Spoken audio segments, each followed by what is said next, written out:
नमस्कार। आज हम बात करेंगे डब्ल्यूडी गैन की। मार्केट के एक ऐसे लेजेंड, एक ऐसे महारथी जिनका ये मानना था कि फाइनेंशियल मार्केट्स, आप जानते हैं, कोई जुआ नहीं है, बल्कि ये तो एक पहेली है जिसे सुलझाया जा सकता है। और सुलझाने का तरीका प्राकृतिक नियम यानी नेचुरल लॉज। सच कहूं तो उनके तरीके इतने अलग थे कि आज भी बहुत से ट्रेडर्स उन्हें एक रहस्य की तरह देखते हैं। तो चलिए आज उनके कुछ खास आइडियाज को समझने की कोशिश करते हैं। देखिए, गैन के इसी एक दमदार विचार से हम शुरुआत करते हैं। ये उनकी पूरी फिलॉसफी का निचोड़ है। उनका साफ कहना था कि बाजार में सफलता तुक्केबाजी से नहीं मिलती। इसके लिए एक प्रोफेशनल, एक बिजनेस जैसी सोच चाहिए। ये कोई लॉटरी का टिकट नहीं है, ये एक पूरा का पूरा बिजनेस है। तो आज हम गैन के टूल किट से 4 बहुत ही जरूरी औजारों को निकालकर उन्हें करीब से समझेंगे। सबसे पहले उनकी कहानी से शुरू करेंगे, फिर उनके टाइम साइकिल और ज्योमेट्रिक एंगल्स को देखेंगे और आखिर में बात करेंगे उनके सबसे जरूरी ट्रेडिंग के नियमों पर। तो चलिए पहले हिस्से पर चलते हैं। ज्ञान का जो सबसे बुनियादी विश्वास था वो ये था कि मार्केट में जो हमें रोजाना का उतार चढ़ाव दिखता है ना, वो सब रैंडम नहीं है, बेतरतीब नहीं है। इसके पीछे कुछ सिद्धांत हैं, कुछ नियम हैं जो काम कर रहे हैं और उन्हें समझा जा सकता है। और यही था ज्ञान का सबसे दिलचस्प आइडिया, प्राकृतिक कानून। मतलब उनका मानना था कि जिन यूनिवर्सल नियमों से ये दुनिया, ये प्रकृति चलती है, ठीक वही नियम फाइनेंशियल मार्केट्स की चाल पर भी लागू होते हैं। सब कुछ एक दूसरे से किसी न किसी तरह जुड़ा हुआ है। और यहीं पर हम आते हैं गैन के सबसे जरूरी सिद्धांत पर। उनके लिए प्राइस या वॉल्यूम से भी कहीं ज्यादा जरूरी था समय। जी हां, टाइम। उनका साफ मानना था कि मार्केट में बड़े बड़े बदलावों का जो असली ड्राइवर है वो समय ही है। जब सही वक्त आता है तो मार्केट को अपनी दिशा बदलनी ही पड़ती है।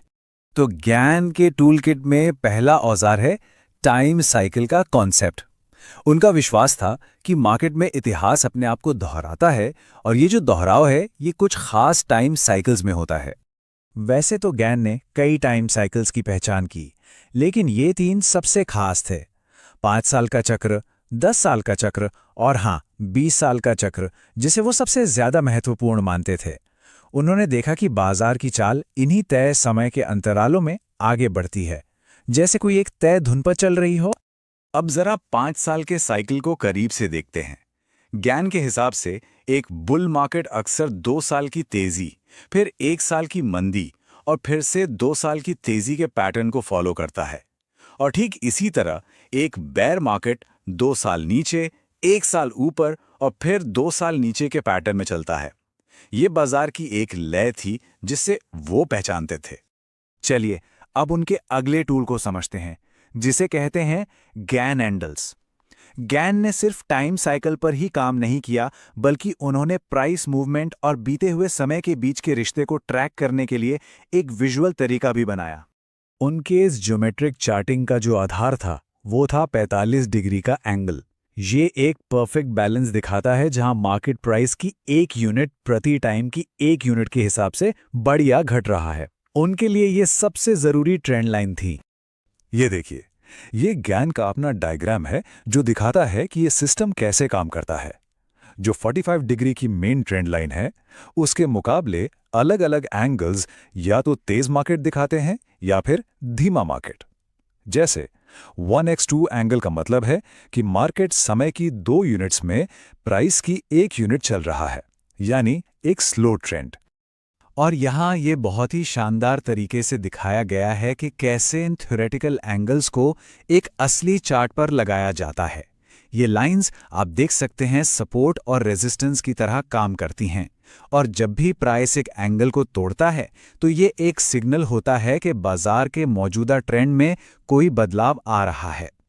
अब हम आते हैं गैन के टूल किट के शायद सबसे ज़रूरी हिस्से पर, उनके सख्त नियम, रिस्क मैनेजमेंट के नियम। गैन हमेशा इस बात पर जोर देते थे कि किसी भी मेथड के पीछे अगर अनुशासन नहीं है तो वो मेथड बेकार है। गैन का मानना था कि ज़्यादातर ट्रेडर्स खराब एनालिसिस की वजह से फेल नहीं होते, वो खराब अनुशासन की वजह से फेल होते हैं। उनके लिए मार्केट में उम्मीद, डर और लालच जैसी भावनाओं की कोई जगह नहीं थी। इन सब की जगह सिर्फ और सिर्फ नियमों ने ले ली थी। तो ये हैं गैन के वो नियम जिनके साथ वो कोई समझौता नहीं करते थे। पहला, हमेशा स्टॉप लॉस का इस्तेमाल करें। दूसरा, कभी भी लॉस को एवरेज ना करें। मतलब अगर कोई ट्रेड गलत जा रहा है तो उसमें और पैसा डालकर गलती को और बड़ा ना बनाएं। और तीसरा, हमेशा मेन ट्रेंड के साथ चलें। ये नियम उनके पूरे सिस्टम की नींव थे, एकदम फाउंडेशन। इसके अलावा भी उनके कई सिद्धांत थे, जैसे कि ज्ञान कैपिटल से ज़्यादा ज़रूरी है। हमेशा अपने चार्ट्स को मेंटेन रखें ताकि आप बड़ी पिक्चर देख सकें, और अपने मुनाफे को भी उतनी ही गंभीरता से प्रोटेक्ट करें जितनी आप अपनी असल पूंजी को करते हैं। ये सब एक पूरी डिसिप्लिन ट्रेडिंग योजना का हिस्सा था। तो कुल मिलाकर गैन का काम कोई जादुई फॉर्मूला नहीं है। ये ट्रेडिंग के लिए एक स्ट्रक्चर्ड, एक मैथमेटिकल अप्रोच है। उनका मकसद सट्टेबाजी को एक जुए से निकालकर एक अनुशासित पेशे में बदलना था, जहां कामयाबी किस्मत पर नहीं बल्कि नियमों और एनालिसिस पर टिकी हो। संक्षेप में कहें तो उनका पूरा मिशन यही था कि मार्केट से इंसानी भावनाओं जैसे डर, लालच, उम्मीद को हटाया जाए, ताकि हर फैसला, हर ट्रेड, समय, पैटर्न और ज्योमेट्री के ठोस विश्लेषण पर आधारित हो, न कि किसी के डर या लालच पर। और हम अपनी बात इसी एक सोचने पर मजबूर करने वाले सवाल के साथ खत्म करते हैं। क्या WD गेन ने सच में बाजार का कोड क्रैक कर लिया था, या फिर इंसानी व्यवहार और दुनिया भर की घटनाओं से चलने वाले ये बाजार इतने अनप्रेडिक्टेबल हैं कि उन्हें किसी भी फॉर्मूले में बांधा ही नहीं जा सकता? ये एक ऐसा सवाल है जिस पर आज भी बहस जारी है।